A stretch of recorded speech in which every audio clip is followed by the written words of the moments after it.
खबर चल रहा है कि आरजेडी के लिए हिना साहब सीमांचल में जाकर कहेंगी कि देखिए लालू जी और तेजस्वी यादव उतने खराब आदमी नहीं है, और अगर ऐसा हुआ तो सीमांचल का एक एक सीट ना आरजेडी की झोली में जाएगा। इसका मतलब क्या है? इसका मतलब यही है कि तेजस्वी यादव ने 2025 की तैयारी के लिए शहाबुद्दीन साहब का ताकत मालूम चला, और दूसरा, मुसलमान जब छिटकता है तो कम से कम आरजेडी जैसा पार्टी कैसा कुल बुलाता है। सारण में आप इस बार का चुनाव देखिए, रोहिणी आचार्य हारी है मात्र 10-11 हजार से, और एक मुसलमान प्रत्याशी को मिला है 16,000 वोट। ये क्या था?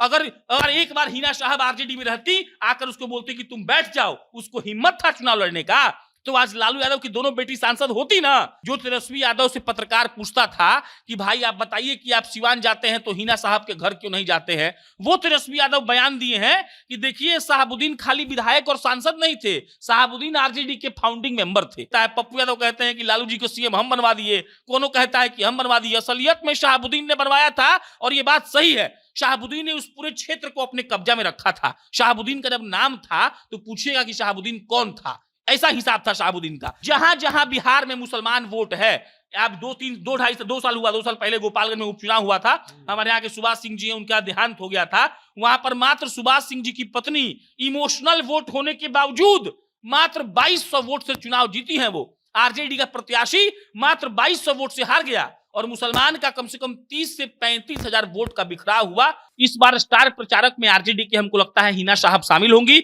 और हिना साहब को तेजस्वी यादव, लालू यादव खुद कहेंगे निवेदन कि प्लीज हिना जी आप शामिल हो जाइए, और हिना जी सीमांचल में स्पेशली जाकर वहां जहां मुसलमान वोट मायने रखता है, जहां पर मुसलमान वोट का मतलब है, और जहां पे मुसलमान वोट जितवा सकता है और हरवा सकता है, हमको लगता है वहां पर हिना साहब को ये लोग भेजेंगे। तो लालू यादव और तेजस्वी यादव ने मिलकर उसामा साहब और हिना साहब को आरजेडी ज्वाइन करवाया है, और उनको समझ में भी आ गया कि बिहार विधानसभा चुनाव 2025 जो है वो काफी करीब है, और बिना हिना साहब के उनका काम नहीं चलने वाला। और इसी मुद्दे पे बातचीत करने के लिए हमारे साथ हैं प्रशांत राय। स्वागत है भैया आपका। धन्यवाद।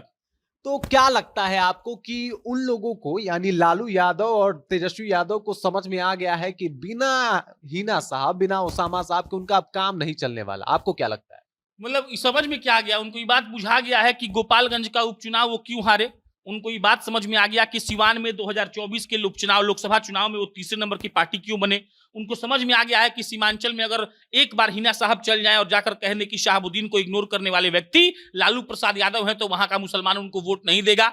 उनको पूर्णिया का चुनाव देखकर समझ में आ गया है कि मुसलमान क्या कर सकता है और कैसे कर सकता है। और जो तेजस्वी यादव से पत्रकार पूछता था कि भाई आप बताइए कि आप सिवान जाते हैं तो हिना साहब के घर क्यों नहीं जाते हैं, वो तेजस्वी यादव बयान दिए हैं कि देखिए शहाबुद्दीन खाली विधायक और सांसद नहीं थे, शहाबुद्दीन आरजेडी के फाउंडिंग मेंबर थे। आप इसका मतलब समझिए, ये बात सही है, ये बात बतौर पत्रकार हम एक्सेप्ट करते हैं, और हम ये जानते हैं कि शहाबुद्दीन वो व्यक्ति हैं जिन्होंने लालू प्रसाद यादव के लिए विधायक खरीद कर लाया, विधायक को डराया, धमकाया और बोला कि तुमको लालू जी के साथ रहना है, तब लालू जी सीएम बन पाए थे। सब लोग अपना अपना क्रेडिट लेता है। पप्पू यादव कहते हैं कि लालू जी को सीएम हम बनवा दिए, कोनो कहता है कि हम बनवा दिए, असलियत में शहाबुद्दीन ने बनवाया था, और ये बात सही है। शहाबुद्दीन ने उस पूरे क्षेत्र को अपने कब्जा में रखा था। शहाबुद्दीन का जब नाम था तो पूछेगा कि शहाबुद्दीन कौन था, ऐसा हिसाब था शहाबुद्दीन का। तो उस शहाबुद्दीन की पत्नी और बेटा को आप रिलीज कर दे रहे हैं, उस शहाबुद्दीन और पत्नी के बेटा पर आप जवाब नहीं दे रहे थे, तो मतलब समझ में आया है। तभी आप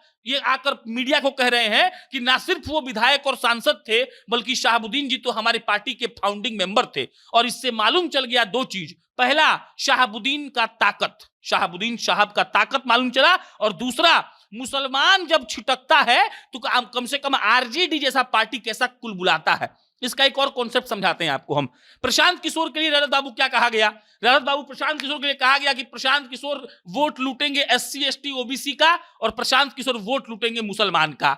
अब मुसलमान किसका वोटर है? मुसलमान परंपरागत वोटर बिहार में है आरजेडी का, उसके अलावा कोई ऑप्शन नहीं है। थोड़ा बहुत नीतीश कुमार को वोट देता है क्योंकि लगता है कि भाई सेकुलर आदमी है, और नीतीश कुमार वाकई में सेकुलर आदमी है भी, लेकिन ज्यादातर मुसलमान, जिसका आबादी 17% है, वो 15% वोट अगर वो दे रहा है आरजेडी को, और अगर एक गलती के कारण इन लोगों का वोट खत्म हो जाए तो किसको दुख नहीं होगा।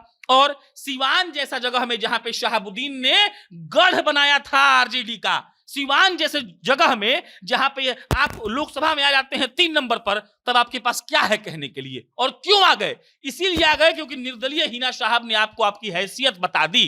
अब इसके बाद समझ लीजिए, जहां जहां बिहार में मुसलमान वोट है, आप 2 साल पहले गोपालगंज में उपचुनाव हुआ था, हमारे यहाँ के सुभाष सिंह जी हैं, उनका देहांत हो गया था।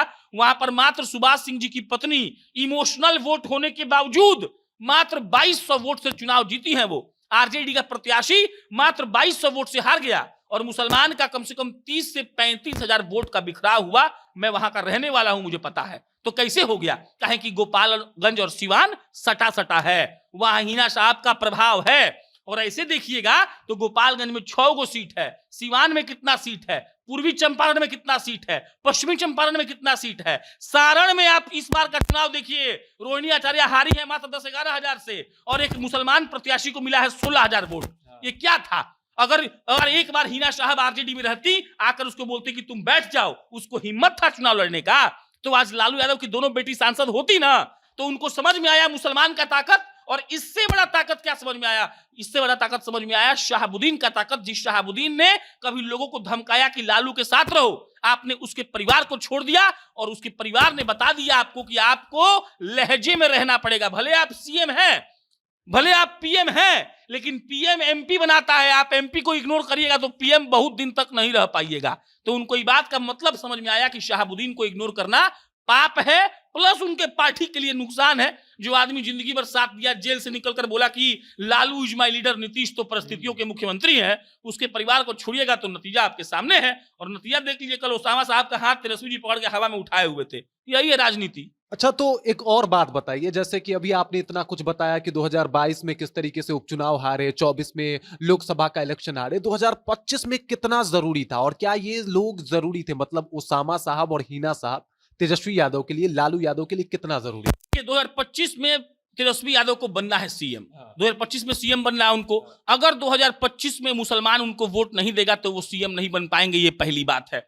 देखिए, ऐसा बात नहीं है कि मुसलमान को वो टिकट ज्यादा देते हैं, लेकिन बात समझिए, ऐसा लमसम बिहार में 100 सीट ऐसा है जहां पर मुसलमान अगर पूरा का पूरा एक तरफ ढलक जाए।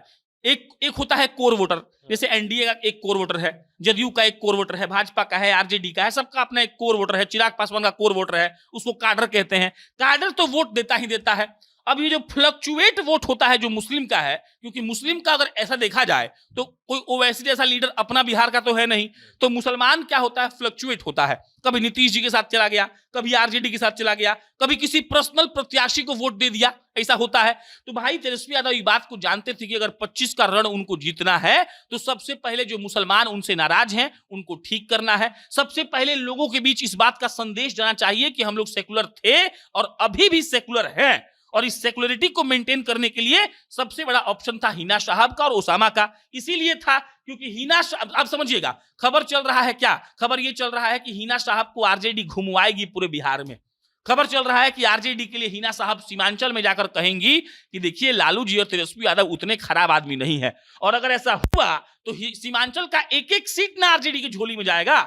इसका मतलब क्या है? इसका मतलब यही है कि तेजस्वी यादव ने 2025 की तैयारी के लिए मुसलमानों को अपने तरफ करने के लिए पहला ये फैसला लिया है, और दूसरा, हिना साहब और ओसामा साहब को सिर्फ बिहार में ही नहीं, 5, 7, 10 राज्य में वहां के मुसलमान उनके पति को जानते थे। कम से कम जो नेता, देखिए, आदमी लालू यादव भी चरा चोरी किए हैं, उनको सुप्रीम कोर्ट सजा दिया है, हम तो नहीं दिए हैं, लेकिन वो मसीहा तो कहे जा रहे हैं। वैसे ही शहाबुद्दीन के घर से भी बहुत बंदूक पकड़ाया है, शहाबुद्दीन बहुत गोलीबारी किए हैं, एसपी को थापड़ मारे हैं। ये बात तो कोई सही बात नहीं है, गलती बात है, लेकिन जो नेता मान रहा है वो तो मान रहा है ना, वो तो वोट देगा ना।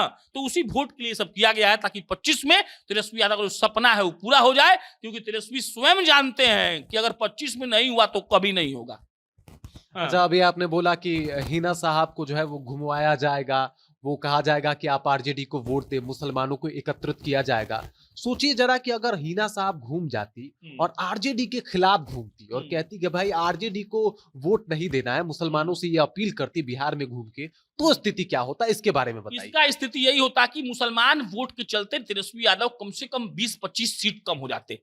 जो उनका भी 75-80 सीट चल रहा है आंकड़ा, वो सीट हो जाता सीधा 60 पर आया था। इसका दिक्कत ये होता कि मुसलमान इस बात को लेकर एकदम कंफर्म हो जाता कि हमको जदयू को वोट, या फिर सबसे बड़ा ऑप्शन तो बिहार को मिल गया है, प्रशांत किशोर। कम से कम मुसलमान के नजरिए से आप देखेंगे तो आप रजत जी अपने घर से भागेंगे, तो कहीं ना कहीं तो जाकर रहेंगे ना। ये नियम है। आपको छत चाहिए ना, तो आप रेंटेड घर लेंगे, किसी के यहाँ नौकरी कर लेंगे, किसी के पास जाके बोलेंगे हमको रख लो, कहीं ना कहीं रहना जरूर है आपको। तो मुसलमान अगर आरजेडी को वोट नहीं देगा तो बीजेपी को तो देने वाला है नहीं। अब बीजेपी को नहीं देगा तो एनडीए का अलायंस है, तो हो सकता है इसके चलते वो जदयू को भी वोट ना दे, कहे कि जदयू को भी वोट नहीं देंगे, तो बचता कौन है? बचते हैं प्रशांत किशोर। और ये भी डर था, याद रखिएगा। आखिरी सवाल यही है कि उसामा साहब जो है वो चुनाव लड़ने वाले हैं, हिना साहब उनका प्रचार करेंगी। आपको क्या लगता है किस तरीके का माहौल बनेगा, क्या कुछ होगा? उसामा से चुनाव लड़ेंगे, ये बात तो हमको कंफर्म है। और इसीलिए लड़ेंगे क्योंकि देखिए उसामा साहब तो अभी सांसद का चुनाव लड़ेंगे नहीं, उनका पॉपुलैरिटी अभी उतना नहीं है। लेकिन ये बात भी सच है कि रघुनाथपुर से अगर उनको टिकट दिया जाता है विधानसभा का, तो चुनाव लड़ेंगे और जीत भी जाएंगे। और हिना साहब प्रचार हमको लगता है सिर्फ उसामा का नहीं करेंगी, पूरे आरजेडी का करेंगी। इस बार स्टार प्रचारक में आरजेडी के हमको लगता है हिना साहब शामिल होंगी। और हिना साहब को तेजस्वी यादव, लालू यादव खुद कहेंगे निवेदन कि प्लीज हिना जी आप शामिल हो जाइए। और हिना जी सीमांचल में स्पेशली जाकर वहां जहां मुसलमान वोट मायने रखता है, जहां पर मुसलमान वोट का मतलब है, और जहां पे मुसलमान वोट जितवा सकता है और हरवा सकता है, हमको लगता है वहां पर हिना साहब को ये लोग भेजेंगे। और ये तुरुप का इक्का साबित हो सकता है। ऐसे ही देखिए छोटी छोटी चीजों को जोड़कर भाजपा ने आज इतना बड़ा एनडीए अलायंस बनाया। लोग को लगता था कि कैसे हो सकता है, लेकिन करके दिखाया ना। वैसे ही आरजेडी अब छोटी छोटी चीजों को जोड़ रही है। हिना साहब क्या है? हिना साहब कोई मुख्यमंत्री की कैंडिडेट नहीं है। हिना साहब मुख्यमंत्री कभी नहीं बन पाएंगी, उसामा कभी नहीं बन पाएंगे। लेकिन वो क्या है? वो जो है उनका अपना एक महत्व है, उनका ऑरा है। और उस ऑरा को अगर आदमी इग्नोर करे और कहे कि अरे ये तो एक जिला का नेता है, अब शहाबुद्दीन तो रहे नहीं, तो इनका क्या इज्जत, तो यहीं पर हार होती है। तो तेजस्वी यादव का जो एक चाल है वो यही है कि हिना साहब को घुमाया जाएगा, मुसलमानों के बीच लेके जाएंगे, उनसे बयान दिलवाएंगे कि देखिए तेजस्वी यादव सेकुलर नेता है, इनको सीएम बनाइए, ये आगे बढ़ेंगे तो हम लोग के लिए काम करेंगे। और ये तेजस्वी यादव के लिए और लालू यादव के लिए फेवर में जाएगा। और 25 में सीएम बनने का राह कम से कम आसान तो जरूर हो जाएगा।